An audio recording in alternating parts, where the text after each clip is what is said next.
એક સાંજે હું બાબુને ઘેર ગયો. ભાભી ઓટલે બેઠેલા. એકે કૂતરું આંગણામાં જોયું નહીં, એટલે મને થયું કે બાબુ ઘેર નથી. બાબુ ક્યાં? ડોબુ પાવા જ્યો સ. બેહો ભઈ, આબ્બામાં જ જસ. હું બેઠો. ઘર ચોખ્ખું ચણાક.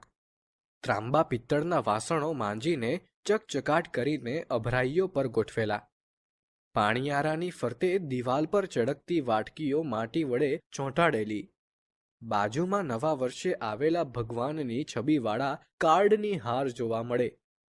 એમાં શંકર, ગણપતિ, સરસ્વતી, અંબાજી, દત્તાત્રેય, રામ, કૃષ્ણ, કોઈ દેવદેવી બાકી નહીં. દરેક દેવદેવીના ભાલ પર કંકુના ચાંદલા. રાજ રચીલું કંઈ જ નહીં, છતાં ઘર ભર્યું ભર્યું લાગે. શેતરંજીનો એક ટુકડો સામી ભીત પાસે પાથરેલો. બાજુમાં ડામચીઓ.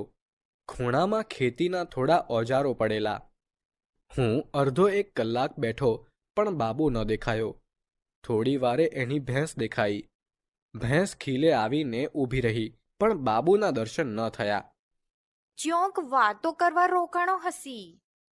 ભાભી બોલ્યા અને એમણે ભેંસને ખીલે બાંધી. મેં ઊભા થઈને ચાલવા માંડ્યું.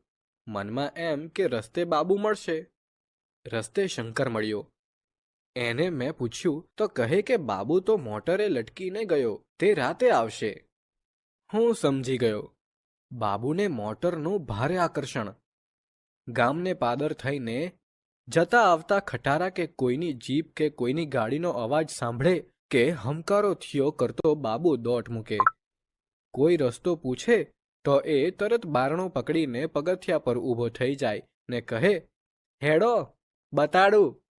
ખાડા ટેકરાવાળા ધૂળિયા રસ્તે એ આમ લટકતો ગાઉ બે ગાઉ સુધી જાય અને રસ્તો બતાવી હેકૂટ ખાધાના આનંદ સાથે રાત્રે અંધારામાં ઘેર પાછો આવે.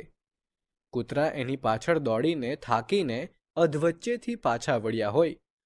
મોટરના પૈંડાની ધૂળમાં પડેલી છાપને એ આંગળીઓ વડે પંપાડી જુએ ત્યારે જ એને ચેન પડે. રાત્રે મહોલ્લાના છોકરાઓને ભેગા કરી મોટર કેમ ચલાવાય તેનો કીમિયો સમજાવે. બાબુ સીધો સાદો છોકરો. એને કશું વ્યસન ન મળે.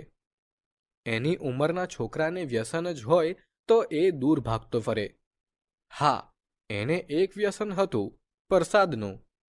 રામજી મંદિરના બાવાજી પ્રસાદ ન આપે ત્યાં સુધી બાબુ ખસે નહીં. આમ જુએ તો એનું ભણતર